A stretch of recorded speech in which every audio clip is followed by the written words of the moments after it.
Përshëndetje të nderuar miq, do të flasim për dosjen e Federica Mogherinit, e cila u arrestua ditën e djeshme, por u lirua në mesnatë, duke qëndruar vetëm disa orë në paraburgim, pasi hetimi do të vazhdojë në gjendje të lirë, për arsye se sipas prokurorit nuk përbën rrezik për arratisje.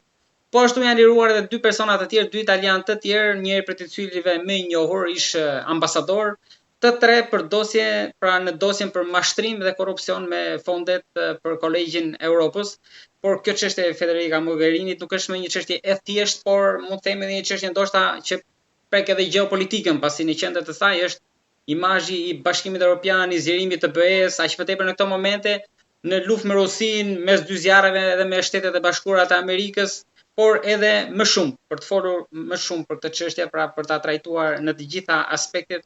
Kam derin kem të ftuar zotin Agim Nuhiu, ish ministri i Brendshëm në Maqedoninë e Veriut, pedagog, kryetar i asociacionit për drejtësi, për barazi dhe drejtësi sociale, njohës mjaft i mirë i çështjeve jo vetëm të brendshme në Maqedoninë e Veriut, të shqiptarisë, por edhe të gjeopolitikës. Zotin Nuhiu, faleminderit shumë. Faleminderit për ftesën, është respekt për mua. Çfarë duhet presim nga kjo çështje? Ndoshta Bashkimi Evropian duhet i shkojë më shumë thellë edhe duhet pastrohet vetë, pastaj ndoshta të kërkojë edhe nga shtetet kandidate njëjtën gjë, pra është cënuar shumë besueshmëria me këtë rast, edhe sa do i shkojë, se tani ajo që ndodhi, po sa do i shkojë deri në fund. Tani kjo që ndodhi me rastin e fundit në kuadër të institucioneve të Bashkimit Evropian, sigurisht shumë të tjerë që merren me analizat të çështjeve të imazhit, reputacionit, po edhe të drejtësisë penale evropiane, do të pajtohen se këtu kemi 3 çështje për t'i notuar. E para është ekzistenca e produktit kriminalistik edhe brenda vetë institucioneve të Bashkimit Evropian. Pra, institucionet e Bashkimit Evropian nuk mund të jenë imune karshi ekzistencës së veprimeve të cilët mund të konsumojnë ndonjë vepër penale, të cilët lidhen drejt për drejt me interesat financiare të Bashkimit Evropian. Edhe kur bëhet fjalë për njëri që ka qenë kryesorja, shefja e politikës jashtme. Sigurisht. Dhe e dyta, ndërmarrja e hetimeve nga Prokuroria e Përbashkët Evropiane na vën neve që të konstatojmë se drejtësia penale evropiane funksionon. Dhe ajo që presim hapa të më të tjeshëm që drejtësia penale evropiane gjithmonë është e sfiduar. Gjithmonë është në test. Ajo që do dua të theksoj për emisionin e juaj është çështja e funksionimit të drejtësisë penale evropiane. Bashkimi Evropian ka gjetur edhe infrastrukturën normative paraprakisht, po ka krijuar edhe piramidën e institucioneve pikërisht për ta ruajtur atë imazhin që duhet ta ruajë si Bashkim Evropian. Unë nuk mund të them se është rënuar imazhi i Bashkimit Evropian, sepse ka reaguar Prokuroria e Përbashkët Evropiane, janë vënë në lëvizje një sër institucionesh ligjzbatuese. Drejtësia penale evropiane ka një pushtet me supermacion karshi legjislacionit kombëtar të vendeve të tjera. Dhe këtu ky supermacion i drejtësisë penale evropiane ka dhënë mundësi që vetë Prokuroria e Përbashkët Evropiane të nisë hetimet.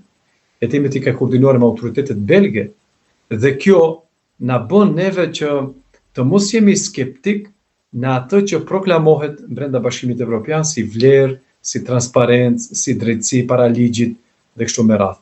Pra, edhe një herë do dua ta konsumoj. Me rastin e Mogherinit, ne do duhet të konstatojmë se produkti kriminalistik ekziston brenda institucioneve të Bashkimit Evropian, por edhe drejtësia penale evropiane funksionon.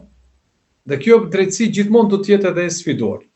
Prandaj është shumë e rëndësi që hetimi të jetë i qartë, të mos i lë mundësi askujt që të mund edhe të keq përdor çështjen e procedurës hetimit për ato aspekte që ju i ngritët paraprakisht në fillim të emisionit. Këtë do kishte qenë në Shqipëri, ky hetim i gjendje të lirë, nuk jam i sigurt nëse do kishte funksionuar me drejtësinë e re, sepse këtu 90% e masave janë arret me burg. Edhe pikrisht tani unë nuk mund të them që do të ketë pasoja. Është marrë parasysh edhe fakti që pozita e saj, figura, pesha që ka pasur dikur, që prokurori ka vendosur që të jetë në gjendje të lirë. Tani unë nuk dua të besoj se drejtësia penale evropiane ka sjell një mas të tillë për shkak të reputacionit që ka subjekti i cili po hetohet, po unë mendoj që drejtësia ka ardhur në përfundim se nuk paraqet rrezik që ajo edhe të ndiqet në procedurë hetimore, edhe duke mos qenë në paraburgim, me siguri që provat janë të siguruara, dhe ne presim pikrisht që të sfidohet drejtësia penale evropiane, duke bërë transparente të gjitha provat që do të rezultojnë nga hetimi i qartë dhe jo kontradiktor për zonjën Mogherini. Dhe në këtë aspekt unë nuk mendoj që po rënohet erozioni i autoritetit dhe imazhit të institucioneve të Bashkimit Evropian. Për faktin se Bashkimi Evropian me kohë, siç thash paraprakisht, ka edhe kuadrin normativ edhe kuadrin institucional për t'i bërë ballë kësaj sfide që po i ka ndodhur këto ditëve të fundit. Megjithatë, po të marr një shembull të thjeshtë, në Shqipëri ka mbi 2 vite që rikthehet shpesh debati i fondeve të IPARD-it, që janë pezulluar, edhe tashmë qytetarët që ndjekin lajmet edhe mësojnë që shiko edhe në Bruksel, Bashkimi Evropian, i shetja politikës jashtme, gjithmonë duke prezumuar pafajësinë deri në fund, dyshohet se mund të jetë e korruptuar, mund të ketë bërë shkelje, mashtrime, pra e cënon pak imazhin e këtij unioni ku ne duhet shkojmë, që shikojmë ndoshta si paprekshëm nga këto fenomene. Po sigurisht unë përmenda edhe paraprakisht që goditet në rast të parë vetë imazhi i institucioneve të Bashkimit Evropian. Dhe po ashtu edhe interesi qytetar ndikon drejt për drejt në çështjen e besueshmërisë dhe të shpresës për aderim në kuadër të Bashkimit Evropian, ose për të koordinuar ose të bashkëpunuar me institucionet e Bashkimit Evropian. Megjithatë, unë jam gjithmonë i thtar për të besuar se drejtësia penale evropiane do të shkruajë kësaj çështje deri në fund, për arsye se është në pyetje kredibiliteti i institucioneve të Bashkimit Evropian. Unë paraprakisht thash që me kohë Bashkimi Evropian, institucionet e Bashkimit Evropian kanë siguruar edhe kuadrin normativ, ligjor, edhe kuadrin institucional. Ne kemi rregulloren për themelimin dhe funksionimin e prokurorisë së përbashkët evropiane, ose kemi rregulloren të cilët drejt për drejt tangojnë çështjen e korrupsionit në administratën publike të institucioneve të Bashkimit Evropian. Apo një sër institucionesh tjera duke përfshirë përveç prokurorisë së përbashkët evropiane edhe Eurojustin që llogaritet një tryezës e përbashkët koordinuese e hetimeve të prokurorëve, apo Europoli që është një agjenci e policisë evropiane e cila po ashtu vot në lëvizje në rastet e kësaj natyre, ose Olaf që po ashtu është një infrastrukturë, një shërbim që vot në lëvizje kundër mashtrimeve me fondet e Bashkimit Evropian. Ky kuadër normativ dhe kjo infrastrukturë institucionale nuk është e rastit që paraprakisht është vënë si pjesë infrastrukturore e Bashkimit Evropian, pikrisht për të reaguar dhe për të ruajtur imazhin e vetë institucioneve të Bashkimit Evropian. Ato që thash paraprakisht, produkti kriminalistik ekziston sepse është i lidhur çështja lidhet edhe me integritetin e njeriut, e përfaqësuesit. Dhe në këtë rast nuk ka të bëjë me institucione, sepse institucionet edhe kanë reaguar.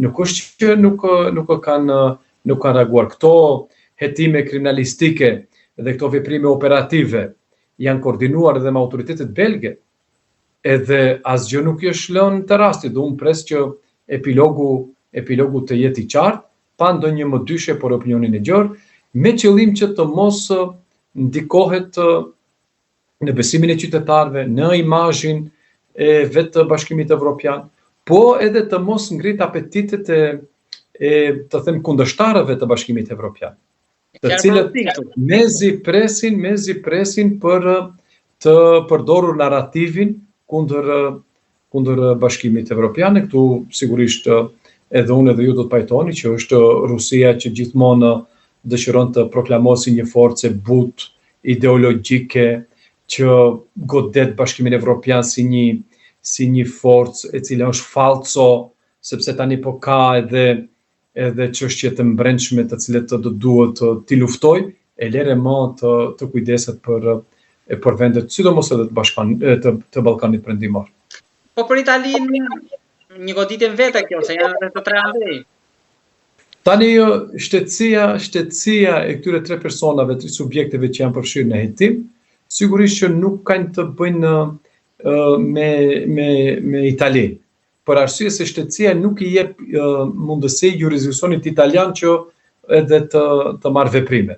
Nuk ka arsye që drejtësia italisë të jetë e shqetësuar në rastin konkret, për arsye se kompetente për të zhvilluar procedurën hetimore në rastin konkret është në duart e Prokurisë së Përbashkët Evropiane, dhe Prokuria e Përbashkët Evropiane, sikur ta kishte deleguar lëndën tek prokurori i deleguar i Italisë, sigurisht që do të ishin vënë në lëvizje edhe autoritetet italiane.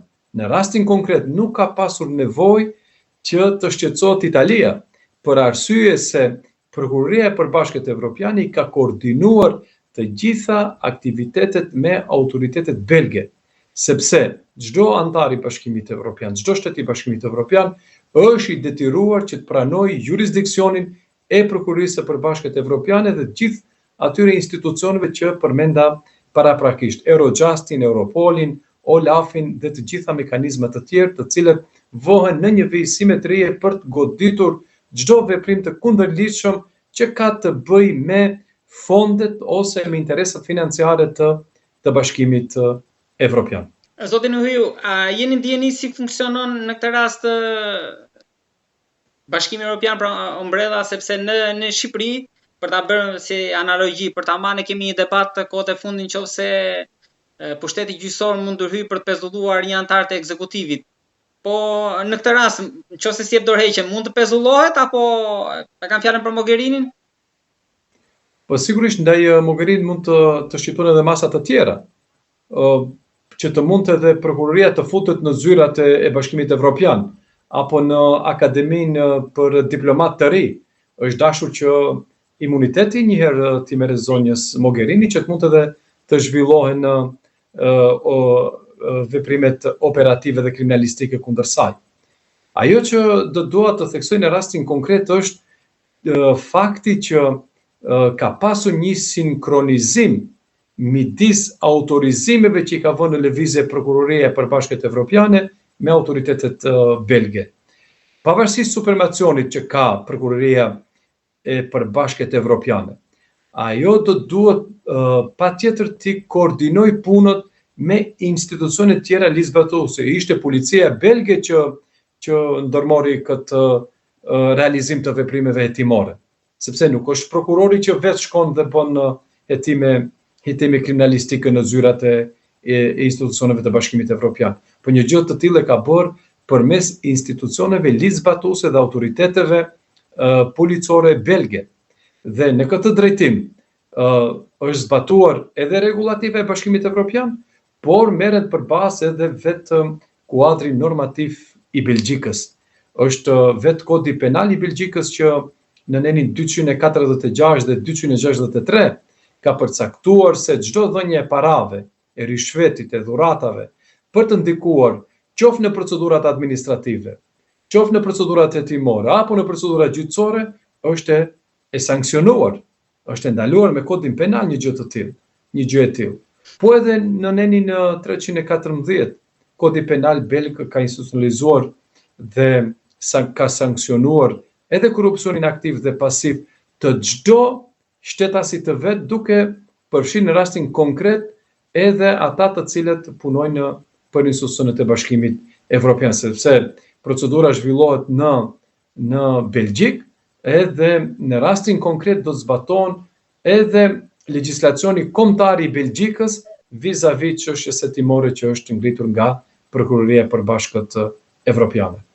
Duke menduar se deri në këtë moment me të dhënat që kanë dalë, e kemi ezauruar këtë çështje, me lejoni që për ta mbyllur që bëj një pyetje edhe për atë që ndodhi në Senatin Amerikan, ku një nga përfaqësuesit ngriti shqetësimin duke kërkuar administratës Trump dhe presidentit që të rikthejë vëmendjen dhe syt nga Ballkani Perëndimor, për shkak se në një rast konflikti Shqipëria, Maqedonia dhe Malizi, tre vendet anëtare në NATO, janë të rrezikuara dhe mund të jenë shënjestër e konfliktit, pa futur këtu dhe Kosovën. Ju si mendoni, ka rrezik potencial për këtë? Po shife, këto situatat e fundit janë paralajmërime për potencial konfliktesh, polarizimesh, por nuk dua të them se janë pohim i një lufte të pashmangshme. Pse e them këtë? E them këtë për arsye që Maqedonia është vend i NATO-s. Ka një stabilitet në Maqedoninë e Veriut. Partitë politike maqedonase dhe shqiptare kanë interesa të forta politike, por nuk kanë interesa ushtarake. Po ashtu edhe në Shqipëri. Unë, sipas vlerësimeve të mia, rrezikun e shoh në radhë të parë te pjesa veriore e Kosovës.